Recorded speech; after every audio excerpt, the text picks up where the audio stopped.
네, 안녕하세요. 코드블랙 TV를 시청해주시는 블랙입니다. 지금 밖에 굉장히 눈이 많이 오고 있습니다. 자, 여러분 운전 조심하시고요. 자, 오늘 알아볼 기업 바로 최근에 좀 주가는 부진하면서 흐름을 약간 좀 눌림을 많이 받고 있는 상황이지만, 자, 포스코프챔 그래도 성장 관련돼서 여러분이 또 2차전지 하면은 빼놓고 볼 수 없는 기업 중 하나니까요. 이거 한번 좀 체크해보고자 준비를 해봤습니다. 또 최근에 또 뭐 기사 하나가 좀 눈에 밟히는 게 있어가지고 그 부분, 그리고 최근에 또 나온 보고서까지 한번 전반적으로 체크해야 될 부분 체크하면서 좀 나아갈 테니까요. 여러분 포스코프챔 관심 있으시면 영상 끝까지 좀 시청해 주시고요. 자, 영상 끝까지 시청해 주시는 상황 속에서 여러분의 구독과 좋아요, 구독과 좋아요는 저한테 굉장히 큰 힘이 되니까요. 한 번씩 눌러주시기 바라겠습니다. 자, 그럼 포스코프챔 일단 가장 중요한 거 수주잔고에 대해서 한번 살펴보도록 할 텐데, 일단 2023년 요때 나왔던 거 부분 보면은 이제 음극재로 9,393억 원, 그 다음에 삼성 SDI로 요게 좀 센세이셔널 했죠. 그쵸? 40조 261억 원. 왜냐면은 사실상 포스코프챔이 어디가 메인 공급사였냐? LG였습니다. LG 엔솔. LG 엔솔이 이제 주요 공급처였어요. 그래서 사실상 배터리계 보면은 올해 23년에 작년 23년에 약간 변화를 볼 수 있었던 것 중 하나가 크게는 셀업체 3개 보면 삼성, LG, SK 이렇게 볼 수 있잖아요. 그래서 보통 삼성은 에코프로, 그리고 LG가 포스코프랑 포스코프챔이랑 LNF, 그리고 어디야? SK가 에코프로, 포스코프챔도 있고, 어쨌든 이렇게 좀 메인으로 볼 수 있거든요. 근데 요게 이제 포스코가 여길 뚫은 거죠. 그러면서 이제 이제 우리나라도 이게 메인 공급처가 이렇게 다 가져가는 게 아니라 곡이 다변화를 가는구나, 이렇게 좀 볼 수 있을 것 같아요. 그러면서 이제 에코프로 BM도 이제 LG로 좀 가는, 왜냐면 끊어졌던 관계가 다시금 연결되는 폐배터리 쪽도 해가지고 진행되고 있는 부분도 있고 해서 그런 기대감이 있다라고 볼 수 있을 것 같고요. 자, 어찌됐든 삼성 쪽에 40조, 한 연간으로 보면은 얼마입니까? 한 10년 단위니까 4조죠. 약 4조. 그 다음에 LG 엔솔로부터 역시나 또 7년간 30조면은 이것도 한 4조 한 얼마 정도입니까? 4조 한 4천억 정도? 요 정도 되고, 얼티엄 센젤로 또 여기에 13조 나왔고, 그쵸? 아마 요게 NCMA, NCMA, 얼티엄 센젤 쪽으로는 지금 GM 쪽으로 진행된다고 하면은 이게 바로 M86이라는 단결정에 대한 가능성이 높다, 좀 이렇게도 볼 수 있을 것 같아요. 그래서 어쨌든 지금까지 이렇게 수주잔고가 총합이 얼마입니까? 네, 100조가 넘습니다. 100조, 무려 100조가 넘는 이제 107조. 그렇죠. 어마무시하죠. 이게 이제 차곡차곡 이제 실적으로 꽂힌다라는 겁니다. 그래서 지금의 성장통 한번 성장하고 나서 지지부진한 흐름에서 여러분이 이 부분 보고 나서 진행해 주시면 될 것 같고요. 자, 그러면은 오늘 이게 최근에 기사가 하나 이런 게 나왔었어요. 포스코프챔 해가지고 양극재 1공장 중단, 요런 기사 나왔는데, 자, 여러분 요거 제가 한번 지금 어떻게 되는지 볼까, 상황이. 지금 초록창에다가 한번 요거 그대로 일단은 요 기사 치면은 삭제됐습니다. 그쵸? 왜 이렇게 뭐가 두려워서 이렇게 튄 건지 모르겠는데 삭제가 됐어요. 그리고 나서 그럼 이 단독 기사에 대한 헤드라인을 딱 긁어가지고 보면은 보이시죠? 양극재 1공장 중단. 그쵸? 근데 이것도 삭제가 됐습니다. 기사가 이런 게 있었어요. 그래서 양극재 1공장 중단, N65 수요 부진, 니켈 함량에 대한 65%에 대한 부분을 좀 이제 중단한다, 이런 건데, 사실상 이거 중단보다는 이걸로 이제 M86으로 좀 대체해야 되는 부분이 좀 높다라고 볼 수 있을 것 같아요. 그래서 지금은 어떻게 보면 선택과 집중을 통한 경쟁력 강화, 이렇게 좀 볼 수 있을 것 같아요. 지금 포스코프챔뿐 아니라 대부분의 배터리 셀업체, 그 다음에 2차전지 실체에 있는 기업들은 기술 경쟁을 이제 가져가기 위해서 힘쓰고 있잖아요. 기술 경쟁력에 힘을 주어야 할 시기고, 포스코프챔도 N65에서 이제는 M86 단결정 양극재로 이렇게 좀 진행이 되고 있다라고 좀 보시면 될 것 같아요. 그래서 그러면은 그럼 여기서 이 다결정이 뭐냐, 간단하게 좀 말씀드리면은, 현재까지는 이제 포스코프챔이 이제 가장 먼저 앞서 나가게 진행되고 있는데, 이제 다결정 구조는 여러 가지에 대한 물질이 이제 하나 합쳐진 건데, 충방전을 거치면은 어떻게 되냐, 소재 사이에 이제 틈이 커져요. 그렇기 때문에 배터리 수명이 저하되겠죠. 수명이 떨어져요. 그래서 이러한 요인이 어쨌든 다결정의 단점 중 하나다라고 볼 수 있을 것 같은데, 이거를 보완한 게 단결정이에요. 그쵸? 단결정. 그래서 소재 사이 틈이 커지는 것을 막을 수 있어서 배터리 수명에 이제 영향이 오래 가고, 특히나 또 다결정 같은 경우는 이제 여러 개의 금속 소재가 모인 거죠. 여러 개 금속 소재. 그렇죠. 그리고 현재 이제 상용화된 전기차의 배터리가 이렇게 된 거고, 결국에 그러면서 이제 충전과 뭐 방전이 반복될수록 이 소재 사이의 틈이 커져서 이게 점차 수명이 줄어들므로 인해서 폐배터리가 발생되고 이제 교체를 해줘야 되는 그런 부분인데, 이를 보완해주는 부분에 대해서 된 건데, 근데 여기서 또 중요한 게 뭔 줄 아세요?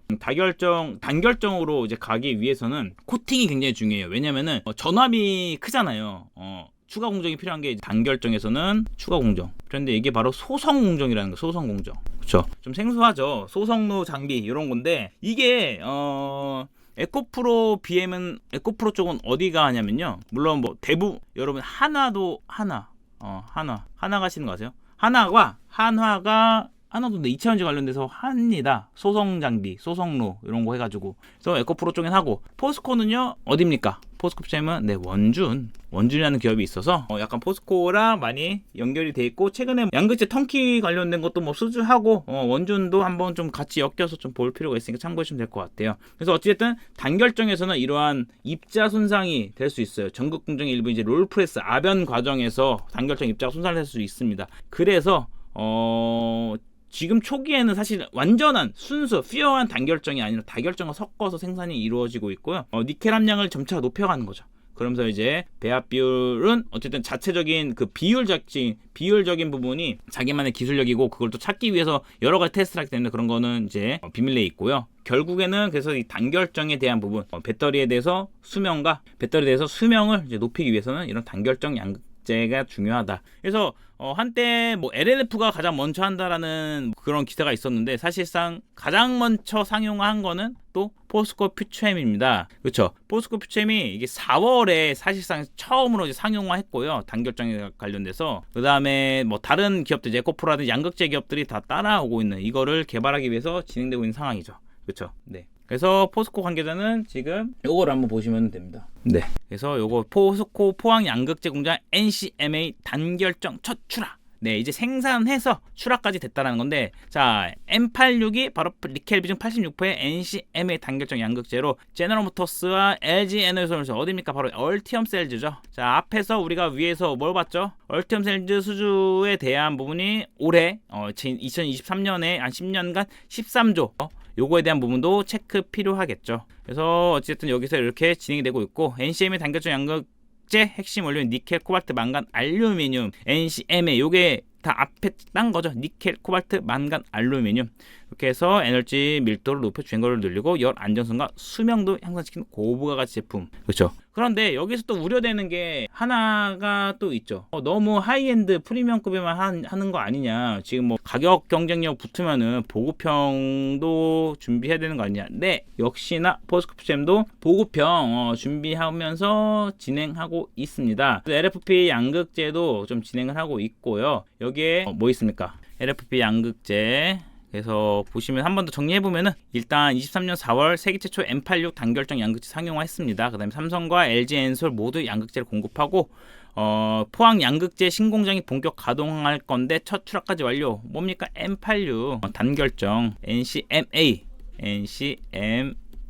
니켈, 코발트, 만간, 알루미늄. 핵심은 단연코 단결정 양극재. 하이엔드에서는 이제 요게 또 양극재 경쟁력이 아마 기술력이 핵심이 될 겁니다. 이거는 이제 못 따라와요. 중국에서 못 따라와요. 양극재는 우리나라가 감히 압도적으로 치고 나가고 있다라고 볼 수 있을 것 같아요. 그래서 경쟁사와 단결정, 또 국내에서도 단결정 양산 능력 격차를 약 한 1년 정도 벌린, 그렇게 좀 앞서 나가고 있다라고 보시면 될 것 같아요. 포스코 PCM을. 그리고 나서 또 올해 보고서 2개가 나왔는데, 한국투자증권, 삼성증권. 근데 삼성증권에서 좀 세게 나왔거든요. 요거 한번 좀 비교 좀 해드리려고. 자, 이렇게 2개 나왔어요. 보이시죠? 포스코 PCM, 삼성증권에서 어닝 쇼크. 그래요. 실적은 지금 뭐 하반기부터 계속 안 좋은 거를 어느 정도 인지하고 있는데, 처음에는 컨센을 한 400억까지는 시장 예상치인데, 자, 이들이 또 11월에 쓴 거 보여드릴게요. 자, 요때는 내년을 준비하는 시기라고 하면서 물론 목표가 하향했지만 4분기 뭐 실적에 대해서는 약 요렇게 보이시죠? 4분기에 매출은 1.3조에서 386억 원. 뭐 보이시죠? 좀 크게 드릴게요. 1.3조에서 386억 원. 자기들도 이렇게 잡아놨는데 이게 갑자기 좀 세게 썼죠. 88억까지 좀 떨어질 거다. 좀 이렇게 세게 썼는데 뭐 양극재 부분 매출 영업 적자 전환하고 음극재 역시 뭐 적자 내역 적자 확대가 될 것이다 하면서 이렇게 좀 진행을 했어요. 근데 요거는 과연 어떻게 될지 좀 봐야 되겠죠. 그리고 독보적인 단결정에 대한 부각을 하면서 한국투자증권은 또 보고서를 썼습니다. 그렇죠? 보이시죠? 그래서 이렇게 뭐 어쨌든 영업이익 다 좀 하회할 것으로 좀 예상을 하고 있고 단결정 양극재 신한수 삼성과 LG엔솔 모두 양극재 공급하면서 수율이 아직 높지 않나 점점 개선되면서 경쟁사와의 여기 제가 안내드렸던 양사 능력을 1년 이상을 보여주고 있다. 그래서 과연 이번에 이 실적이라든지 이 보고서에서 극명하게 좀 이제 온도차가 나타나고 있는데 좀 한 참고 정도로 보이시죠? 삼성에서 좀 세게 썼다, 강하게 썼다라는 거 이렇게 좀 참고하시면 될 것 같아요. 그래서 어디까지나 보고서는 애널리스트는 사실 주가를 맞추는 건 아니고 방향성과 모멘텀 이런 플로우를 맞추는 플로우에 대한 거를 말해주는 건데 이렇게 좀 온도차가 나타나는 보고서가 나왔다. 그래서 여러분이 참고 정도로 좀 보셔라라고 하면서 제가 좀 비교 체크해 드렸고요. 자, 다시 한번 이제 정리를 해보면은 포스코 퓨처엠은 선택과 집중을 통한 경쟁력 강화. 근데 지금은 포스코 퓨처엠뿐 아니라 2차 전지는 좀 한 펌핑 나오고 나서 사이클이 자 상승 후에 쉬어가고 여기서 꺾이는 게 아니고 이렇게 다시 가기 위한 자리예요. 지난 2010년 이후부터 여러분이 스마트폰 성장기를 한번 고려해 볼 필요가 있어요. 정말 전기차다운 전기차, 그다음에 인프라가 그 안에 더 깔리고 하면은 충분히 수요는 가능하고 지금은 회생제동이라든지 이런 부분까지도 어떻게 보면 정말 내연기관에 버금가는 그러한 부분을 만들어 나간다라고 하면 기술이 발전된다라고 하면은 전기차는 충분히 지금의 시장에서 내연기관을 대체할 수밖에 없다. 이렇게 좀 보시면 될 것 같아요. 그래서 현재 배터리 업체의 쉬어가는 흐름 속에서 다음 사이클을 위해 기술 경쟁을 위해서 좀 힘을 실어야 될 건데 자금이 풍부한 부분은 충분히 가능하다. 그게 바로 포스코 퓨처입니다. 그래서 당장의 실적에 대한 부진을 생각하지 말고 단기적으로 생각하시는 분들은 접근하지 마시고 긴 호흡으로 보실 분들은 가셔라. 여기에 또 N65에서 이제는 N86 단결정 양극재로 또 보급형에 대해서 안 하는 게 아니에요. 지금 줄 서 있고 빨리 좀 해달라고 줄 서 있는 분 맞는데 바로 LFP 양극재도 있고 망가니치가 이제 NCM이 있는데 이게 보시면 NCM에서 코발트 풀이 코발트가 상대적으로 조금 높죠. 단가라든지 이런 부분이. 그래서 이 코발트 풀이에 대해서 망가니치라는 게 당연히 이제 만간이 좀 더 많이 들어간다. 이렇게 될 수도 있고 아예 뭐 코발트 풀이가 사실 뭐 이미 코발트가 많이 빠져 있어서 뭐 크게 의미가 있겠냐라고 싶긴 하지만 거기서 이제 망간에 대해서 좀 더 크게 함유량이 높아지는 부분 그리고 아직 어떤 물질인지 모르는데 NMX 막 이런 것도 있잖아요. 그렇죠? 이런 것도 좀 체크해보고 인조기원 음극재까지 좀 이렇게 종합적으로 보시면 될 것 같아요. 그래서 지금 쉬어가는 흐름에 흔들리지 말고 천천히 중심을 잡고 좀 보시면 된다. 이렇게 좀 보시면 될 것 같고요. 차트와 수급을 마지막으로 좀 보시면은 현재 뭐 최근에 지속적으로 좀 흔들림이 이어나가고 있는 상황이에요. 상승 후에 지금 플랫하게 좀 조정세를 받고 있는데 이 조정이 여러분이 한 번에 뭐 비중을 담아가는 전략으로 매수한다. 이런 게 아니랑요. 꾸준하게 뭐 한 주, 두 주, 뭐 이런 식으로 이제 잡아가는 걸로 보시면 될 것 같아요. 그래서 저점 높여하고 어쨌든 지금 이 구간에서 박스권이 형성되면서 자리를 만들어 갈 텐데 뭐 수급적인 부분도 보면은 최근에 뭐 개인들이 좀 담아가는 부분도 있고 뭐 그렇게 뭐 주도 수급이 보이지 않지만 그래도 외국인이 저가에서는 매수세가 있다라는 거 보시면 될 것 같아요. 또한 지금 뭐 공매도 금지돼 있고 진행 중이니까 결국 어떻게 된다? 전기차 시장의 성장은 지금 꺾이는 게 아닌 쉬어간 상황에서 다음 단계를 위해서 준비하는 과정이다. 그렇죠? 이렇게 보시면 될 것 같아요. 자, 그래서 포스코 퓨처엠 아마 최근에 중단됐다 이런 기사로 인해서 혼란스럽기도 하고 좀 겁도 나시는 투자자분 계실 텐데 사실 뭐 포스코 퓨처엠이 단기적으로 보시는 투자자분들은 이제는 없을 거라고 봅니다. 그래서 좀 긴 호흡 속에서 쉬어가는 흐름에 잘 한번 잡아가시면은 또 괜찮을 것 같고 제가 추가적으로 좀 확인돼야 될 부분, 그다음에 좀 팩트적인 부분, 그다음에 지금 망가니치라든지 뭐 보급형에 대한 양극재 개발 정도에 대한 부분 지속적으로 좀 업데이트하는 영상 좀 만들어 갈 테니까요. 참고하시면 될 것 같아요. 오늘 또 이렇게 끝까지 시청해 주셔서 감사드리고 다음 영상으로 찾아뵙도록 하겠습니다. 감사합니다.